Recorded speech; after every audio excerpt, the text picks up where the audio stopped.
past 20 years. So, oh, yay.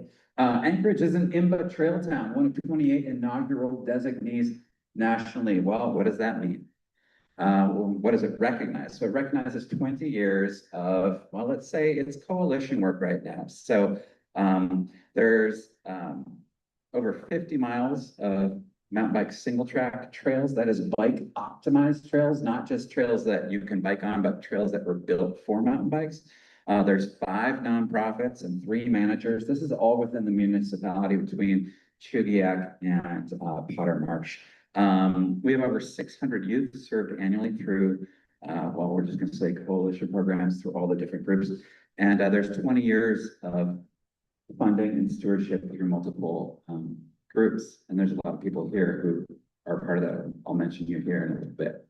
So what exactly does this measure? What makes us a trail town? So the thing that I really, we all know that we have a lot of trails, and they're IMBA through the years. IMBA, the International Mountain Bike Association, was formed in the late 80s. It was actually a coalition of California groups that were threatened with access to their trails. Mountain biking is a newer sport, and we are still kind of having that discussions with other user groups on how we can fit in. But we've come a long way. So number one is trail quantity. So in order to qualify for this, we had to have at least 25 miles of mountain bike optimized trails within 30 minutes of a center point of town. So we are kind of, we're not a resort town, we're a town where folks live. So our trails are spread throughout the city. And so we picked a center point right kind of in the UMed district there, which means it's 25 minutes to Rabbit Lake, and it's 29 minutes to Mirror Lake, and it's 22 minutes to Kincaid, and it's 20 some minutes to the top of Glen. So we kind of looked at all of those trails that were within that 30-minute center point, and we had double the minimum. We've got 50 miles of trails, which is awesome. So the next thing they look at is trail quality.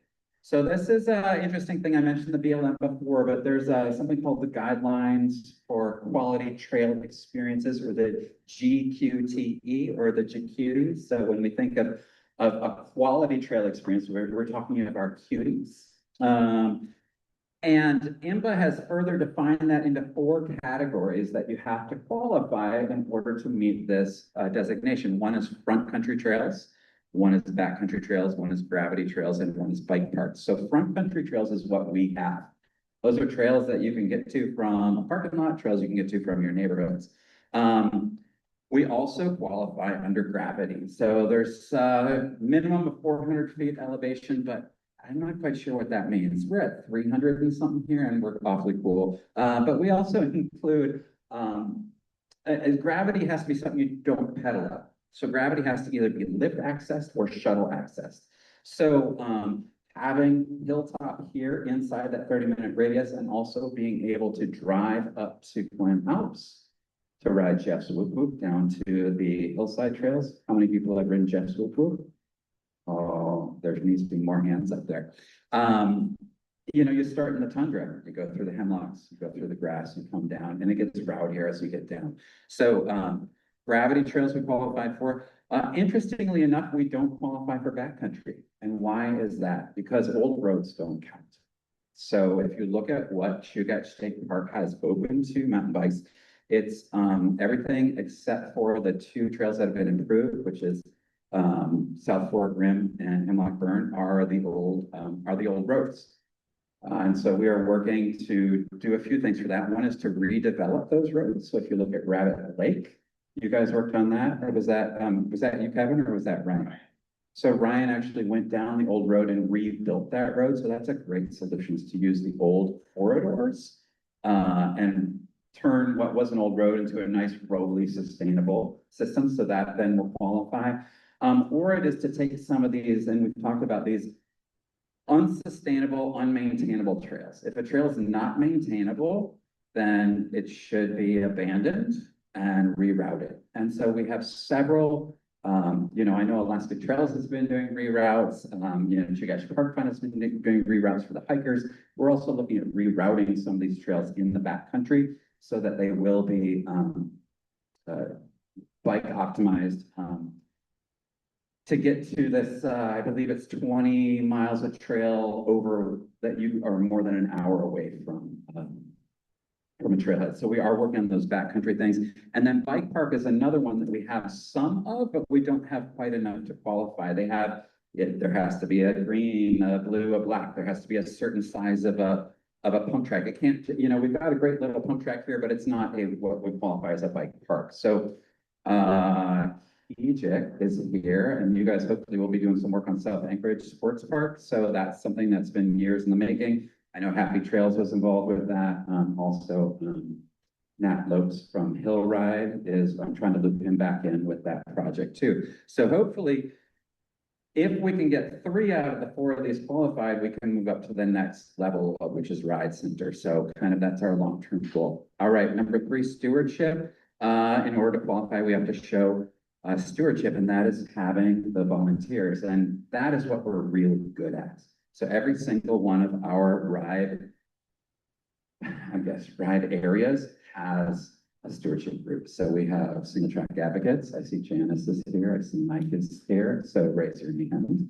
Thank you, guys. 20 years of advocacy, more than 20 years of advocacy in trail building for Hillside and Kincaid. We've got Carl here, who's responsible for the Russian Jack trails. Hi, Carl.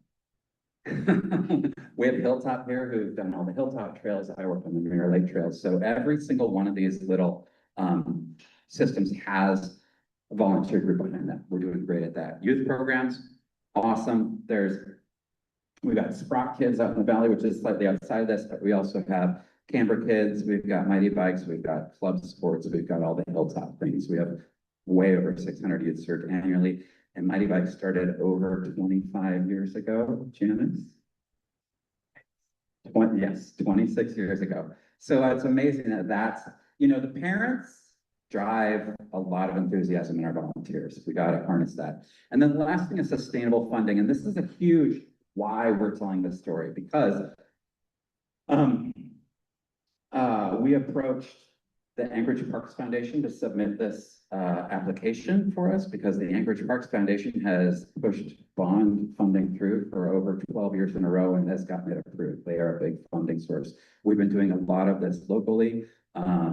Eagle River actually has a property tax, so we don't have to bond out there. You guys have been bonding and have been fundraising mostly through nonprofit groups, but we are working on expanding that. Oh, this was the slide I was supposed to talk about all this stuff. There's the badges: front country gravity, back country bike park. Oh, their bike park needs skill zones, 6,000 square foot pump track, jump lines, 400 plus feet of flow trail. Ooh, back country. 2 projects that I'm excited about. The Muktuk Rendezvous Loop is in the park plan as a mountain bike trail. Like, it's already approved. It just needs a regulation change and needs the park to open it. So that is our low-hanging fruit right now. And then our big dream is to connect Arctic to Indian so that you could actually ride a loop from the airport up Arctic Valley Road, over Arctic Valley, back power line, and back to the airport. So it would be a 100-mile loop that we could bike back. That has trails approved for it, but they're not all approved for bikes. So what does this get us? It gets us national recognition of 20 years of coalition work. It is that blueprint for us on what to build next, right? So this gives us a goal. It gives us a national kind of criteria for what is expected out of a mountain bike community. And then, you know, really, human-powered recreation is what we're really focused on. Outdoor recreation is larger, but human-powered recreation is huge, especially for us here. And what does this designation do?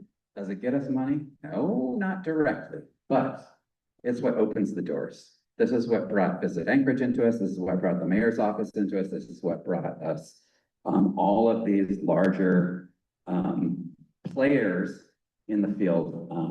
So we're really excited. This is just the beginning, which means the hard work is, the fun work is just beginning here, guys. So the folks who have been working on this, our coalition at the moment, the steering committee, single track advocates, Chugach mountain bike riders, Mighty Bikes, Alaska Trails, Hilltop Bike Park, Arctic Mountain Bike, and the Anchorage Park Foundation. So Any questions before lunch? We're gonna have a working session at 12:30, where we're talking about working the path forward. So whether you're a biker or you're another type of user who'd like to be a part of the bike conversation, that would be great. Yeah. Any other questions for Will before lunch? Wait, no, Bob? Thank you.